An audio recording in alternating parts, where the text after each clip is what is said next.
আসসালামু আলাইকুম প্রিয় বন্ধুরা, আজকে জুমাবার শুক্রবার দিন। আজকে আমরা বোনের বাসায় আসছি। এখন নামাজের টাইম হয়ে গেছে, আমরা নামাজে যাব। এই দাদা রেডি হও। লবণগুলো কি দুষ্টু, রেডি হতে পারছে না। 1:15 বেজে গেল।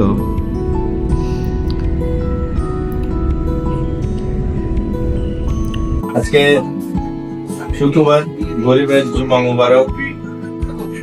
আমরা কি গরিব? আজকে আমরা হজের দিন। আমার ডাইন পাশে বাইনা আমার আউকর, আমরা মসজিদে যাবো জুমা নামাজ পড়তে। আপনার বসে থেকে না আপনারা যান। তো আমরা এখন বাইরে পড়লাম নামাজের উদ্দেশ্যে।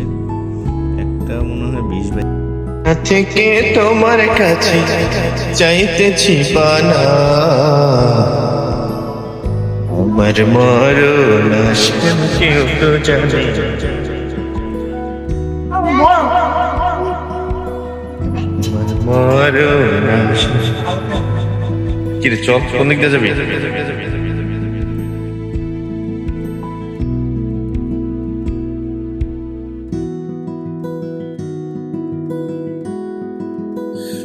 মসজিদে আসলাম কিন্তু জায়গা পাই না। তিনজন আয় দিয়ে জায়গা নাই, পর আবার যাইতেছি গা। বুঝলাম না আমাকে জায়গা আমাকে মসজিদ আমরা জায়গা পাই না, কেমন না? আমি বললাম তুই আগে আগে যাই দেখ। তো পিছনে পিছনে আমরা যাই। ও হচ্ছে মসজিদটা ভালো চেনে, 4 রাস্তার মোড় থেকে আর একটু ভিতরে। এর আগে ওইখানে 1-2 বার পড়া হয়েছে।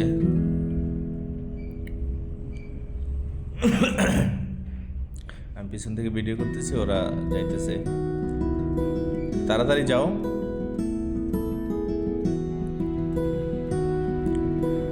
আমরা আসলে ভাবি নাই যে এখানে জায়গা পাওয়া যাবে না। অবশ্য জায়গা না পাওয়ার আরেকটা কারণ আছে, ওই সবাই সিঁড়ির মধ্যে বসে পড়ছে, তো তাই ছাদে যাওয়া যেতেছিল না, এই জন্যই এখানে জায়গা নেই। সবাই তো ভালো জায়গা বিছরায়। ওই মসজিদটা অনেক ভালো, ভালো বলতে একটু বড়, একটা ছাদেও জায়গা আছে, ভিতরেও মোটামুটি ভালোই বড়।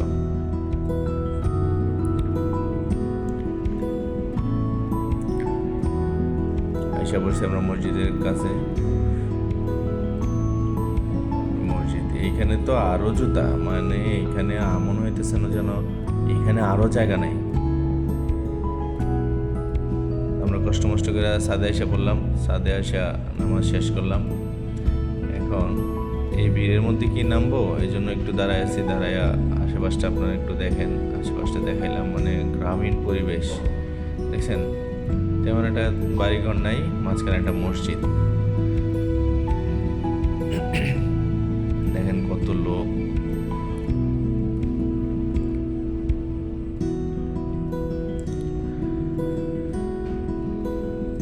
কে কার জুতা পায়ে দেয়, কে কার জুতা হাতাইতেছে, মানে এখন এইভাবে আসলে জুতা রাখাও ঠিক না। জুতাটা হাতে নিয়ে যে কোনো একটা জায়গায় নিয়ে রাখা দিলে, যেমন আমার জুতাটা কোথায় রাখছিলাম ভিডিও শেষে আপনাদেরকে দেখাবো।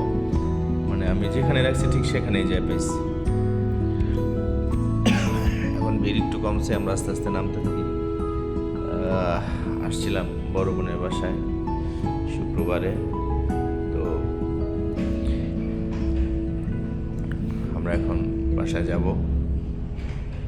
সামনেটা আমার বাইক না, এই পিছনে পাঞ্জাবি হলো হচ্ছে আমার একমাত্র বড় ছেলে, আর একটা মেয়েও আছে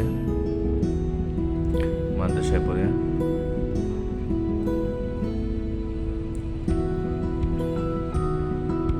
মসজিদটা অবশ্য দেখতে সুন্দর, ভিতরে ভালোই পুরো টাইস করা। আপনার অজুখানা, ওয়াশ টয়লেট, প্রস্রাবখানা এগুলি সব আলাদা আলাদা। অজুখানা দেখছেন একসাথে মিনিমাম 13-14 জন অজু করতে পারবে। বর্তমানে সব মসজিদে একটু আধুনিকভাবে আর কি করে। প্রত্যেকটা মসজিদে টাইলস থাকে। অনেকে সুন্নত নামাজ পড়তেছে, আমরা আবার সুন্নত করি নাই, এই জন্য আগেই চলে যেতেছি। হুজুরে দাওয়াত দিতেছে সবাই রে, মনে হয় মাহফিল আছে, পিচ্ছি আমার দুটা কাঠ ধরাই দিল। তা আমরা আবার কি করলাম, এই কাঠ নিয়ে চলে গেলাম সোজা ঝালমুড়িওয়ালার কাছে। পকেটে 10টা টাকা ছিল, এই দেখেন আমার জুতাগুলি যেখানে রাখছে ঠিক সেখানে। তো সবাই যদি একটু মানে যার যার জুতাগুলি যার যার হেফাজতে রাখে তাহলে এরকম খোঁজাখুঁজি করা লাগে না, নষ্ট হয় না। ওই যে ওখানে একটা ঝালমুড়িওয়ালা আছে। এখন মসজিদে থেকে যাওয়ার সময় আমরা একটু ঝালমুড়ি খাওয়ার চেষ্টা করলাম। তো ঝালমুড়িওয়ালার কাছে যা জিজ্ঞেস করলাম, কাকু 10 টাকার ঝালমুড়ি দেন। তো উনি ঝালমুড়ি বানাইলো। উনি দেওয়ার সময় আমি বলছি ওনার আপনার ঠোঙ্গা দেওয়া লাগবে না, এই যে আমাদের কাছে কাগজ আছে, তাহলে এই ঠোঙ্গা দিয়ে বানায় দেন, আপনি 2 টাকা কম নেবেন। উনি কোনোভাবেই রাজি হলো না, তাহলে একটার বদলে আমরা 5টা দিই। কয় না আমরা, তারপরে এমনিতেই ফিরে দিয়ে আসলাম।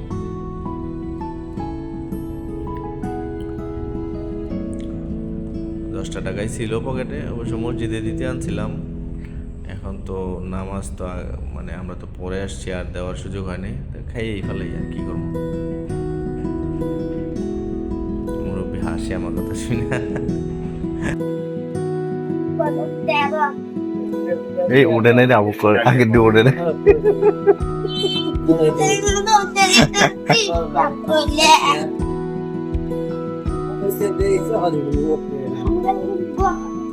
আমরা নামাজ শেষ করলাম, জীবন নামাজ 10 টাকার মুড়ি নিলাম, 3 জনে আস্তে আস্তে খাইতেছি।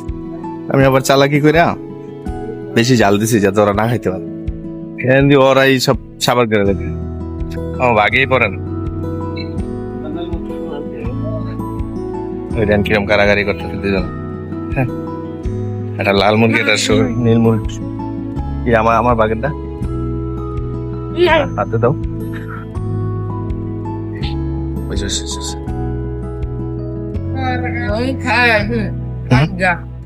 আমি রান্না বাসায় তুই গেছিলাম।